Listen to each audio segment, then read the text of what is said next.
But I do think that as queer people, as gay people, trans people, we can certainly relate to being locked up in the kind of prison that George was talking about in his later, after coming out, or before, right Yeah. before coming out, rather, in throughout his young adulthood. Hey, everybody. Welcome back to Queer 101, the podcast where we talk about any and everything under the sun, including queer art, queer literature, queer history, and everything, whatever the hell we want. I'm Peppermint. And I'm Hugh Ryan, aka Hugh the Historian.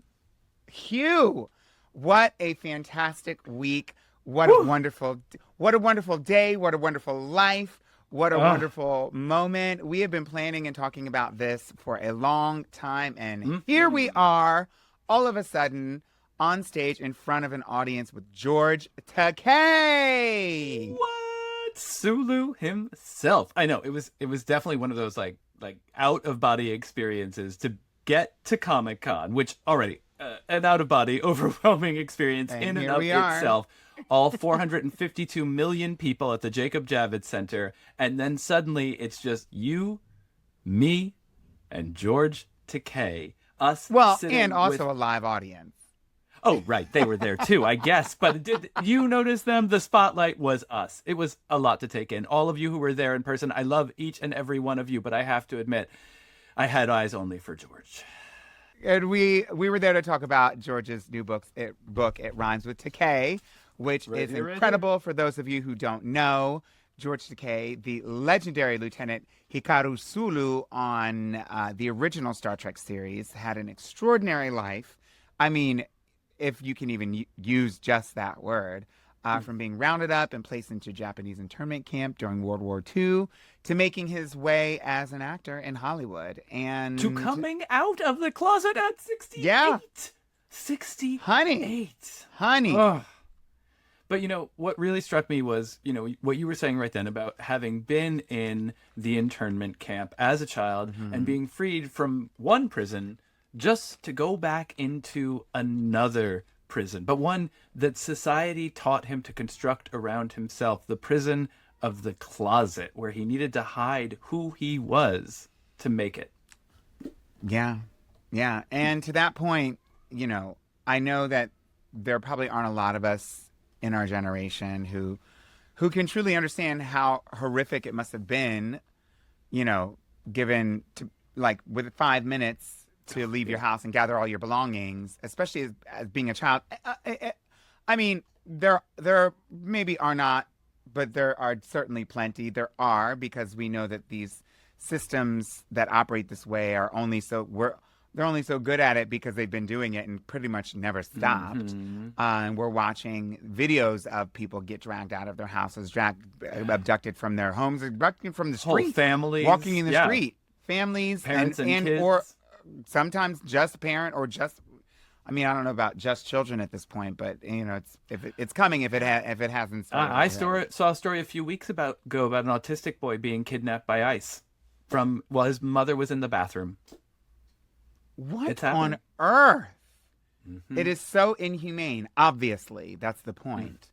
But these people are, it shows us that here it comes again. The cycle is back again. But I do think that as queer people, as gay people, trans people, we can certainly relate to being locked up in the kind of prison that George was talking about in his later, after coming out, or right before coming out, rather, throughout his young adulthood. I love that he brings those two things together, that he connects those two stories for us so openly and honestly and with so much vulnerability, because it's incredible, and we need to hear those stories in order to see what's happening around us. I mean, we shouldn't have to hear the stories of the past to see the present, but we do.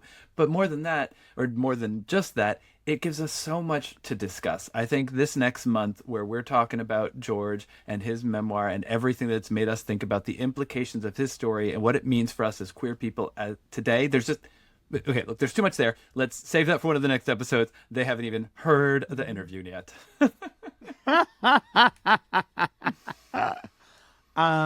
Yeah, you're right. And just thinking about like, you know, I mean, I've known about the Japanese internment camps, not nearly enough as we need to, because I don't even Oh, remember really same. going over that in depth in school for sure. No.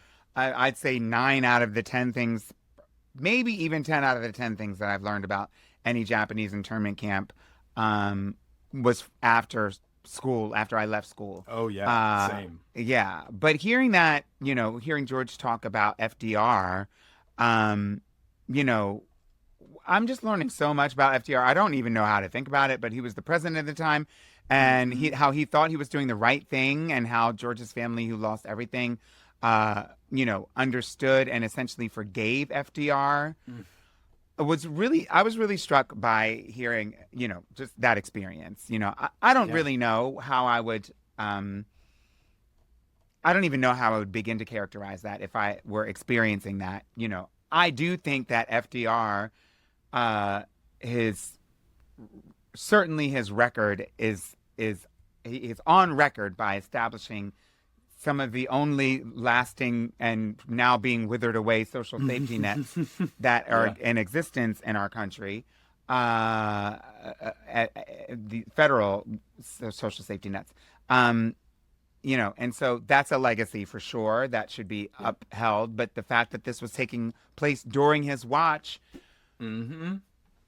is You know, quite it's a disturbing. different kind of whitewashing from what we were talking about last week, but it's just that it's Hmm. still whitewashing. It's making him safe for history because we don't then see the awful things that he did, and we don't. At least I didn't learn about him, but Hmm. that that's for a dive another It'll day. be, honestly, with the systems of like the for the capitalists and and those in our, well, all of the capitalists in government, which is both parties. All of them, It'd yeah. be it'd be interesting to hear if the whitewashing of FDR's legacy turns into, FDR did this.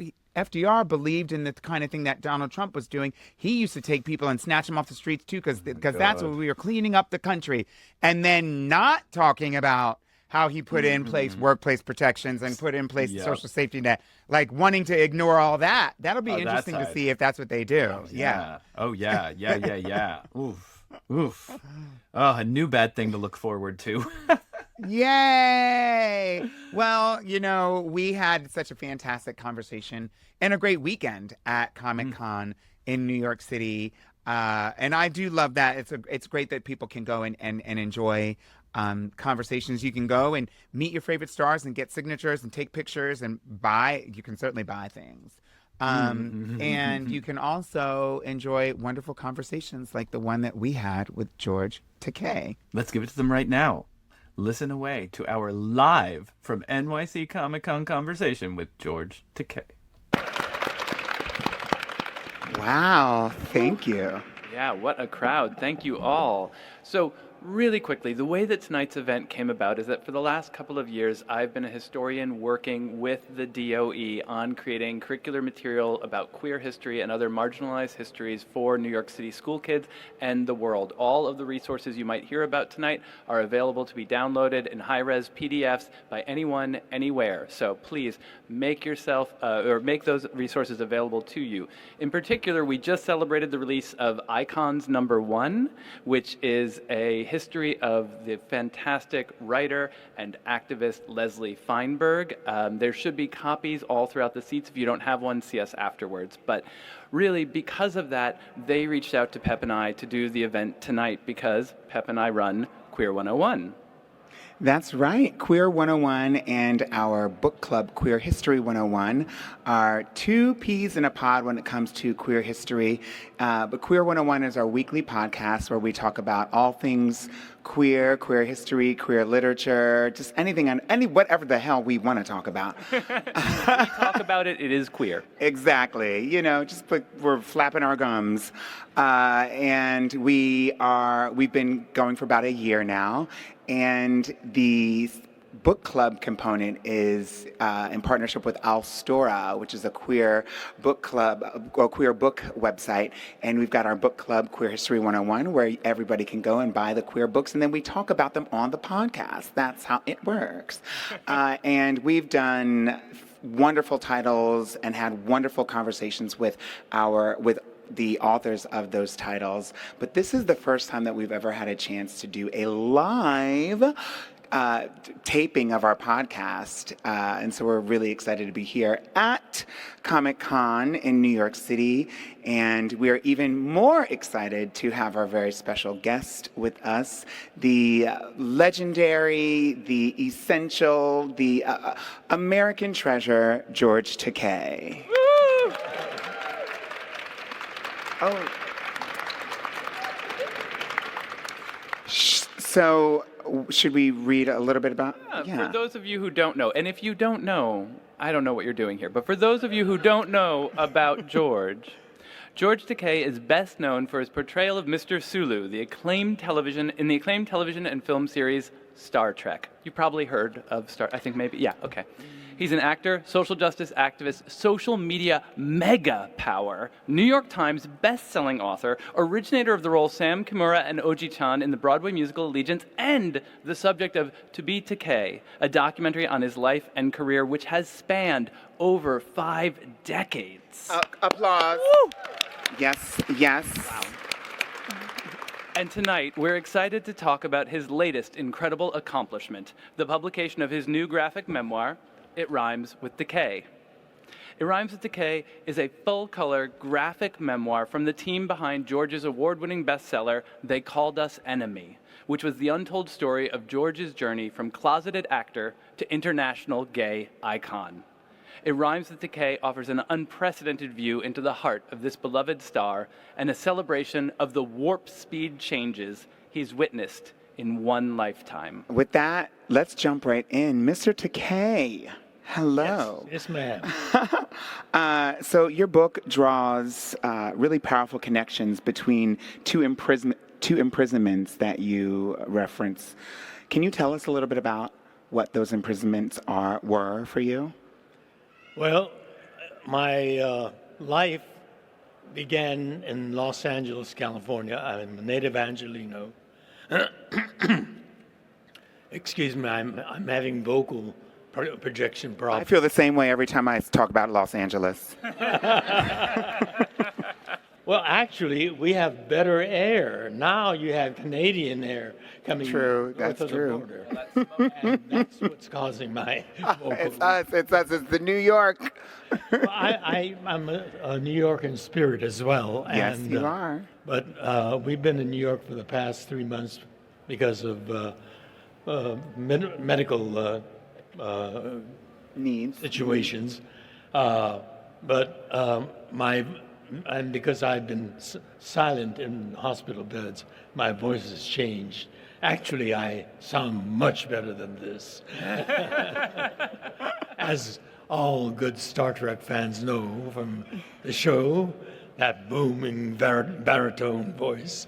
But It's still there. It's still there. bear with me as I croak my way through this evening. Yes, when I was 5 years old, 2 soldiers, American soldiers, came to our front door carrying rifles, bayoneted rifles. They stomped up the front porch. My brother Henry and I, Henry was 1 year younger than me, so we were playing in the living room as my parents told us to. And we saw these soldiers walking up our driveway. They stomped up the front porch. They came to the front door and they began banging at it with their fists. We were scared. We didn't know what was happening. And my father came rushing out from my parents' bedroom where they were doing some packing. And one of the soldiers said, "Get your family out of this, out of here." And my father said, "We haven't finished packing yet. I need a few more minutes." And they said, "No, we got it." He said, "Please, I need 5 more minutes." And the guy that looked like he was the lead guy said, "Okay, 5 minutes." And so my father turned and went back to his bedroom. The guy that pointed the bayonet at my father's face, followed him into our house, into their bedroom. And Henry and I just stood there, frozen stiff. We were terrified. That soldier pointed that bayonet at my father's face. And then shortly thereafter, my father came out carrying two heavy suitcases, and he had two boxes under his arms. And he handed one to me to carry and the other for Henry to carry. And he said, "Follow me." And we followed him out onto the driveway, and we stood there waiting for our mother to come out. And shortly thereafter, my mother came out carrying our baby sister, and with the other arm, she had a huge duffel bag that looked very heavy, and tears were streaming down her cheeks. Henry and I was 5, he was 4, were just confused, scared, and seeing our parents reduced to tears, and my father, was standing strong and leaving our home. They took so long packing because we could only take what we could carry. We had nice things at home, but we had to leave them there. And my father said those people that were crowded there across the street were vandals waiting to break into our house and steal everything we had. For my parents, it was a devastating experience. They marched us to a huge truck that was already loaded with other Japanese American families and their luggage, and they drove us downtown to Little Tokyo, the Japanese community there. And I saw from that there were hordes of Japanese American people gathered there with their luggage, and a row of buses lined up on the curb.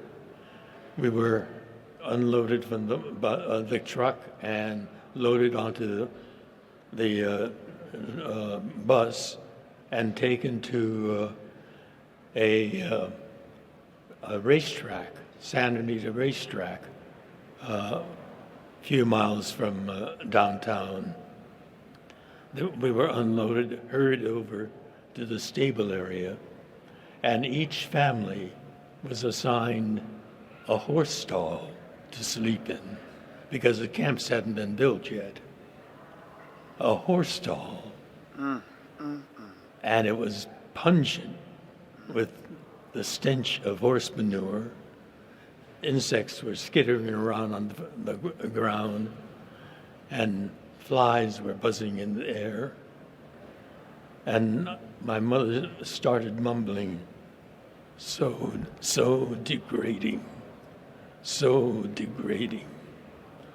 But for Henry and me, we get to sleep with a horsey sleep. We were excited about that. I can even smell them.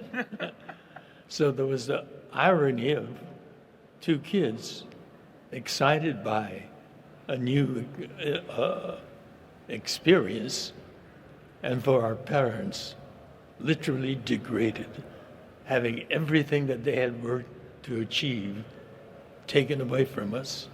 My father's business was destroyed. Our furniture, the crockery, and my parents had nice Japanese antiques that they had inherited from our grandparents. All that left behind. A lifetime gone. We were there I started kindergarten in the area underneath the grandstand of Santa Anita racetrack. My father was just stunned. He was stoic. He didn't say or do much. There wasn't anything to do. And we were there for about 4 months. And they said, the camp has been prepared. We're going to take you where we're going to take you. We didn't know where we were going.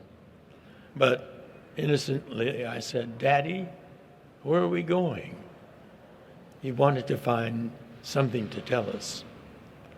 And he thought for a while, and he said, we're going for a long vacation in the country. A vacation in the country.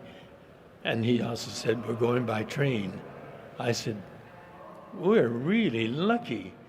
We get a vacation in the country and a train ride. We'd never been on a train before. So we were really excited by that. But of course, the soldiers came and started ordering us about, line up here, line up there. And we were taken to Union Station and packed into these trains. And Henry and I were excited, and I couldn't understand why these older people, some were sniffling, crying. They all looked sullen.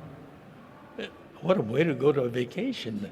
They're so depressed. And then 2 soldiers came on board, one at each end. And we thought this is the way most people went on vacation by train, having soldiers to protect you at both ends of the train. That turned into a 3-day, 2-night train ride through the American Southwest desert. And then on the 3rd morning, we started seeing foliage, bushes, and then trees and water. My mother said that's called a swamp.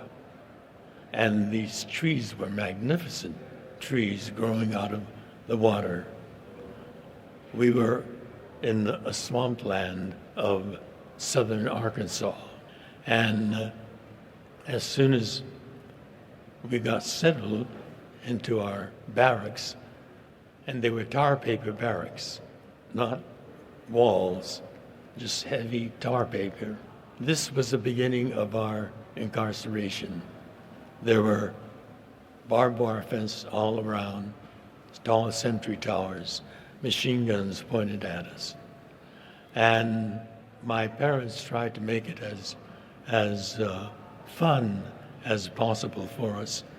And there was a part where the swamp came underneath the barbed wire fence, and we could see what was in the swamp. And I saw wiggly black fish in the water there. And so Henry and I squatted down by the water, and with my hand, the fish weren't very fast. I'd catch them, and I put them in a jar. We had about a half a dozen wiggly fish. Next morning, I got up and looked at them, and they looked the same. The next morning, I saw that they were developing bumps on their sides, and the bumps got larger every morning, and then finally, legs popped out of the bumps, and they climbed up the side of the glass jar and escaped. Arkansas was a magical place. Fish that turn into frogs. I'd never experienced that. I had, as a child, that was a fantastical, fun experience that I remember. However, for my parents, it was horrific. Not only were they stripped of everything and imprisoned, but a year into imprisonment, the government realized, and they categorized us all as enemy aliens. You know, in this country, if you're arrested, you have the right to know what the charges are. And then you have the right to challenge those charges and make them produce the facts and evidences to justify that imprisonment. But they couldn't do that because we were innocent. We had nothing to do with Pearl Harbor. So they just made up a charge, a category that applied to children like me, as well as elderly people who were totally, obviously harmless. We were all Japanese Americans who were categorized as enemy alien. Isn't that crazy? We weren't aliens. We were Americans, born and raised and educated here, and we were not enemies.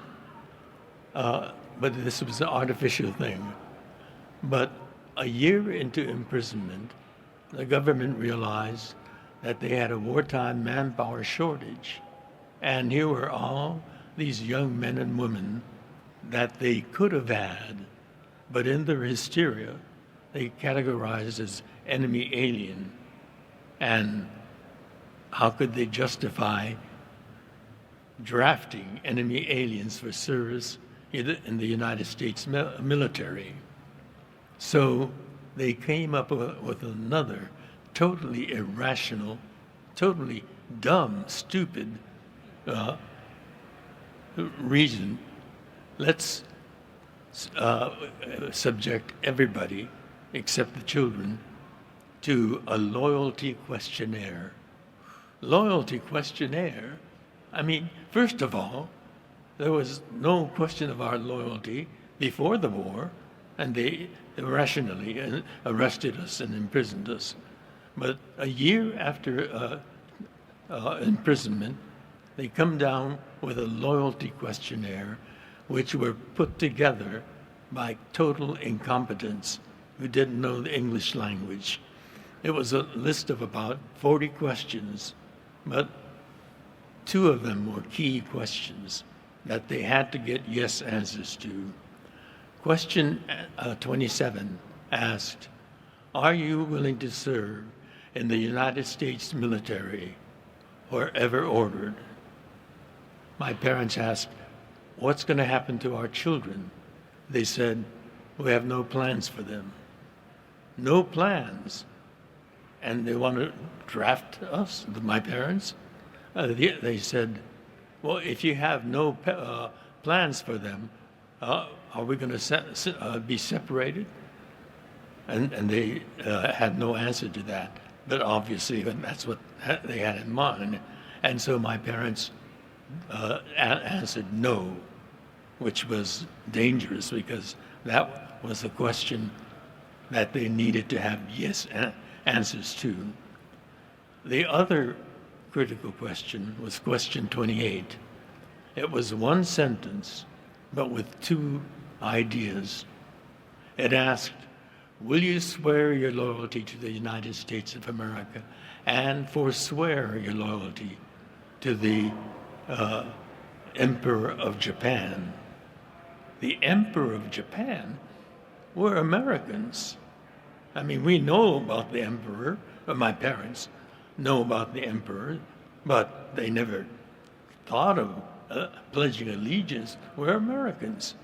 And it was insulting to have the government assume, just because we have these faces, that we have a loyalty to the Emperor.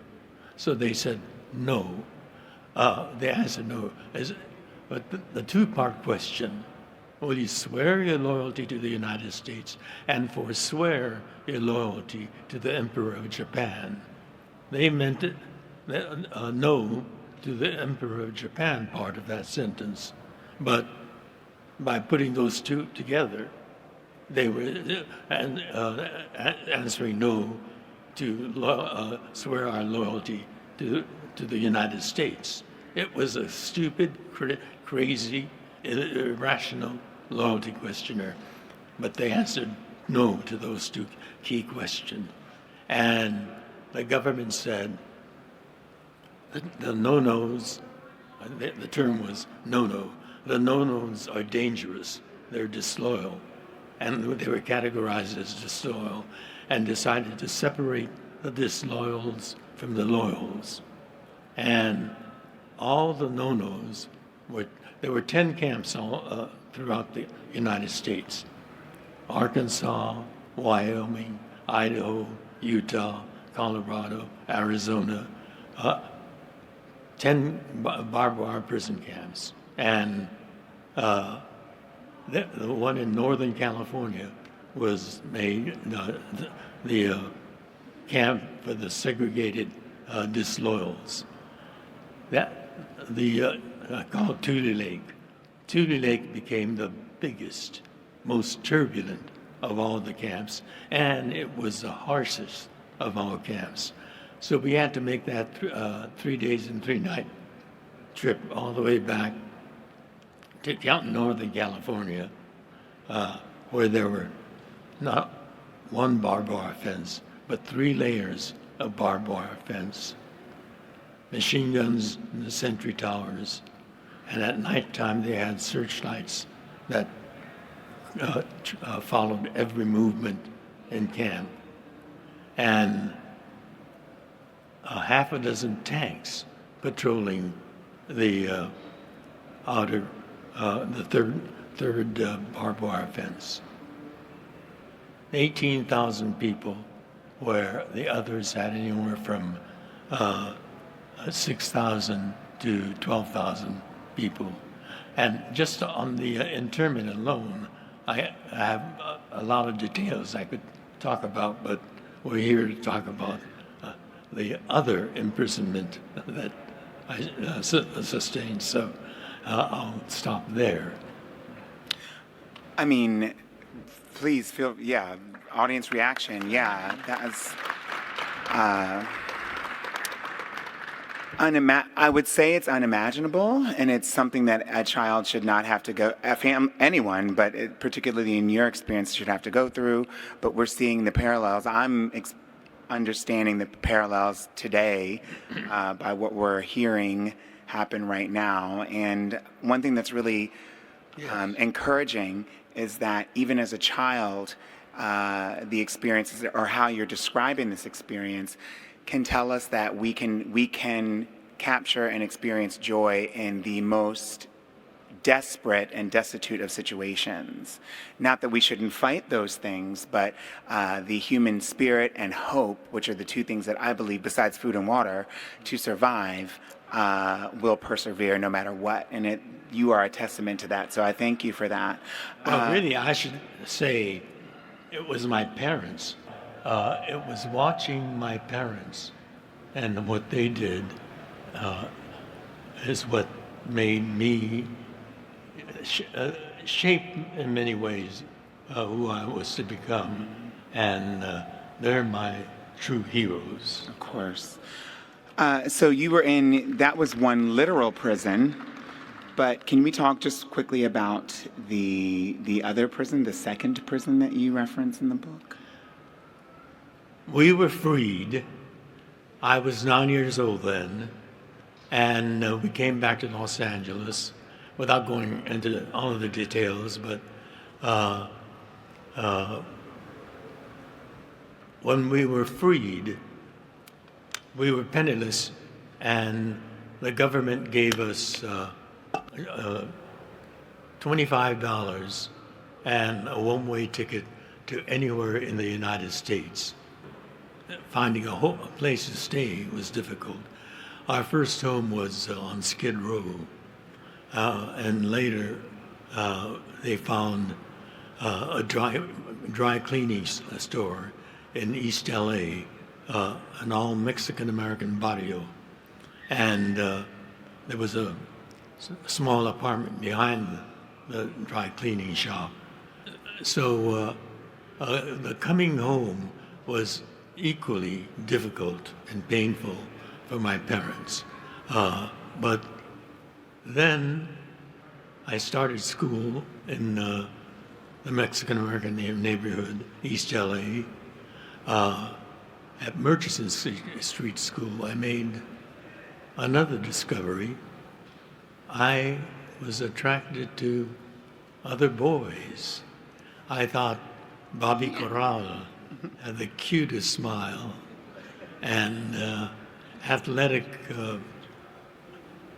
Richard Montana, I thought came from a very poor home because his mother didn't buy him clothes that fit him. He was a growing boy, very athletic, a nice physique, and those tiny T-shirts that he wore exposed a lot of midriff. Oh, we can imagine.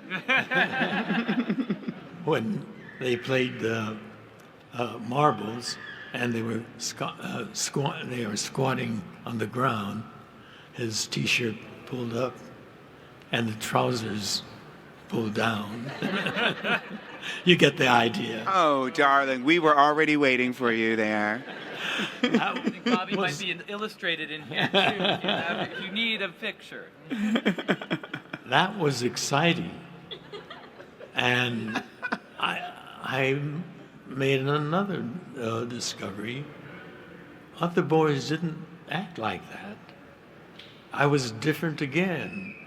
We were imprisoned because we looked different during the war. But now I was different again. And there were a few boys that the others called sissy, and they got beat up after school. And I didn't like that. And so I didn't want to be different again. I remembered as a child going through that experience, and I saw how my parents were very hurt by it, and I didn't want to be hurt. And slowly, as I began to understand how different I was, I began to find a way to keep people from seeing that difference I felt. This was a difference I felt. In camp, the difference was obvious. I was able to hide that difference. And so in middle school, when some of the preteen girls started blossoming forth in full womanhood, I love the way you say that. Wow, look at Monica. She's hot. George, I'm wondering, because you alluded to this in the video, and the book talks about this so beautifully, but you've been through this second imprisonment, the one that you put yourself in, but it was seeing your community come under attack that made you come out of that second prison. And I know we don't have too much more time tonight. Can you tell us? Yeah, I tend to ramble, so. Ramble. Everyone has been here on for the it, edge honey. of their seats. This is great, but we want to hear, what was it? So how did you come out of this second prison? What was this attack on your community? Well, being in that second imprisonment, closeted,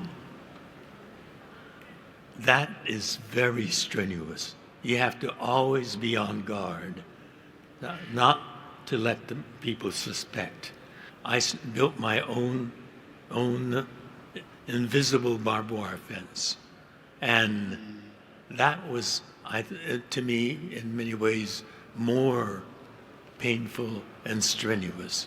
You always had to be on guard. But at that time, in the 50s, the civil rights movement was starting up, and I knew that what punished us was the same thing that was the issue with the civil rights movement. And I became a member of the civil rights movement in middle school and in high school. And I auditioned. This was in college at UCLA's Theater Arts Department, auditioned for a civil rights musical composed by African American composer and written by a white professor of playwriting. And this was called Fly Blackbird. And I auditioned and I got cast. And we became a big hit. We became a public production, and we became a big hit. And we sang at a lot of civil rights rallies. And at the biggest of the rallies, the keynote speaker was Dr. Martin Luther King Jr. And it was such a thrill. It was held at the sports arena in downtown LA. And we marched in together with Dr. King, and we sang our hearts out. And then he spoke, and he had our spirits soaring to the rafters. And after the event, a messenger came to our dressing room and said, Dr. King would like to meet us. He invited us to meet with him. And so we were escorted to his dressing room, and it was such a thrill to shake his hand and chat with him briefly. And I went home and I told my parents, I'm not washing this hand. And for 3 days, Oh, no. I kept it unwashed. And then my mother forced me to wash it. But I'll have you know, this hand shook Dr. Martin Luther King's hands. So you can shake my hands too. And it sounds like you were well equipped to go into the fight, to take all the things that you learned through high school and then through your young adulthood, eventually later on into the fight for marriage equality and for equal rights for LGBTQ people. Can you tell us just briefly about that? I'm glad you added briefly because I have a tendency. 2 words. Well, I became involved in a lot of other political causes, issues, candidates. I was closeted, and I didn't want to have anything to do with that fight. LGBT. I mean, I knew what coming out of that prison was would dangerous. be like. I mean, I was imprisoned as a child, and I felt the imprisonment of the invisible barbed wire fence constantly, always. I had to be on guard. I couldn't, when there was a cute guy, I almost deliberately avoided. But I went to summer camp, and I had one assignation with the camp counselor, and I knew that I was different in the way I sensed, and so it's very strenuous trying to maintain your position behind those invisible barbed wire fence. As I said, I didn't want to deal with LGBTQ issues at all, so that I would be suspected of that. Stay safe. But I was actively involved in other issues, the peace in Vietnam. I was a professional actor by then, so I joined the entertainment industry for peace and justice, and worked with people like Jane Fonda and Donald Sutherland. So I was an activist on issues, the civil rights issue, the anti-nuclear bomb testing issue, all those hot issues of the time. And yet, I wanted to speak out on other issues because the LGBT community was coming out, the brave ones, at great personal sacrifice and fighting for equality. And my heart was there, but to keep myself from letting anything slip, because it was dangerous for me. I knew how dangerous it could be. And so I was an activist and a stand-byer watching these people. And their activism was making progress. Things were starting to happen. And the issue of marriage equality was making progress. I mean, it was a controversial issue. However, because of the activism of those people, the brave people that sacrificed their job opportunities, other aspects of society, sacrifice, and some of them lost their families, but they were out there campaigning. The California legislature, both the House, the Assembly, and the Senate, passed the marriage equality bill. It was a landmark event. No other state had done that. Massachusetts had marriage equality, but that came through the courts, the court system. In California, on the West Coast, we were becoming bookends. On the West Coast, marriage equality had the people's representatives' support. It passed. It needed the signature of one more person, the governor.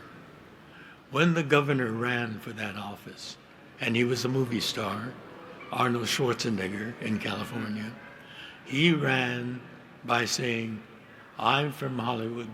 I've worked with gays and lesbians. Some of my friends are." And people that we know did support him, gay friends. They supported him. And he won. He became the governor. And so he was the one that had the final key. It passed the legislature. The bill landed on his desk. And when it came time to sign it, he vetoed it. It was a tense period for us because we knew the bill had passed the legislature, and it was on his desk, and he was holding back on the signing. And on the final day, it was he either signed it or vetoed it.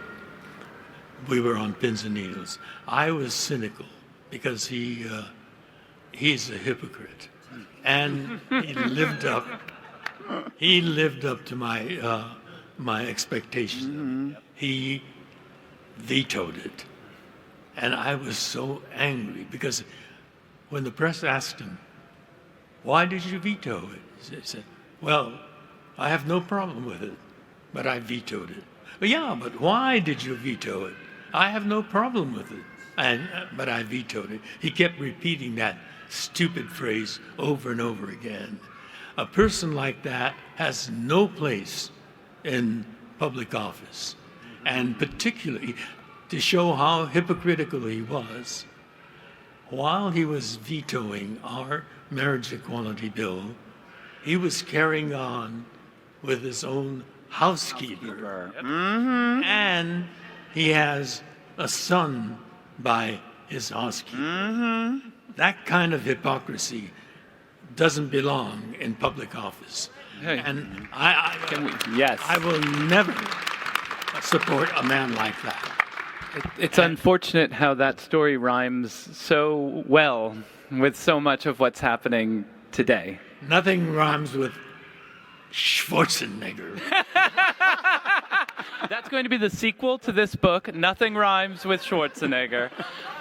We're going to have to stop here because it's 7:30, I'm but there sorry. is so much more in this book. I have to tell you, if you haven't read it yet, we have only scratched the surface. There are so many incredible stories here from George's life, George's activism, the story of other important actors like Tab Hunter, the stories of Gene Roddenberry and everyone else who worked on Star Trek. And their push for equality as well. It is an incredible memoir, and we are so happy to have gotten this chance to talk to you tonight. Can we get another round of applause for George? My apologies. We are going to also continue the conversation online during our podcast. Not right now, but if you're not following or listening to our podcast, please follow us at Queer History 101 and Queer 101 on YouTube. It's on my name is Peppermint on my channel, and you'll be able to hear how Hugh and I continue the conversation around George's book and all the other things that we have been inspired by, starting with this conversation. I want to say thank you all for coming here. Thank you to the Department of Education, and thank you most importantly to George Takei. Thank you so much. Thank you. For your life and legacy. Thank you very much. And thank you everyone for joining us. Have a Thank you, fabulous everybody. Comic-Con. Aww. It made me cry a little bit. I can't lie. I think everybody listening in that room was on the edge of their seats. No, I mean, Hugh, there were people crying in the audience that were sitting in front of us. There definitely were. Like the entire front row was in tears several times, especially specifically listening to his description of when the soldiers came to his door and with the gun at the uncle and all that stuff, or his father, not uncle. Sorry.